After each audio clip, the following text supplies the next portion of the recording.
পদ্মা যমুনার পানি বাড়ছে, ডুবে যাচ্ছে ঘরবাড়ি, ফসল, কৃষি জমি।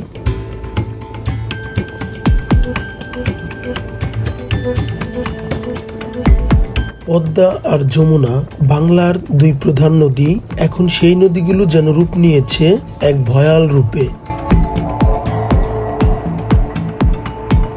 গত কয়েকদিনের টানা বর্ষণ আর উজান থেকে নেমে আসা পানির ঢলে হু হু করে বাড়ছে পদ্মা ও যমুনা নদীর পানি। বন্যার পানিতে ইতোমধ্যেই ডুবে গেছে হাজার হাজার একর কৃষি জমি। শুধু ফসলের ক্ষতি নয়, হাজার হাজার মানুষ আজ ঘর ছাড়া। পদ্মা ও যমুনার পানি এখন বিপদ সীমার অনেক উপরে। পানি ঢুকেছে গ্রামের ভিতরে, শিশু বৃদ্ধ কেউ নয় নিরাপদে। স্কুল বন্ধ, বাজারঘাট পানির নিচে। এই দুর্যোগে আমরা সবাই একসাথে দাঁড়াই। আসুন বন্যার্তদের পাশে দাঁড়াই।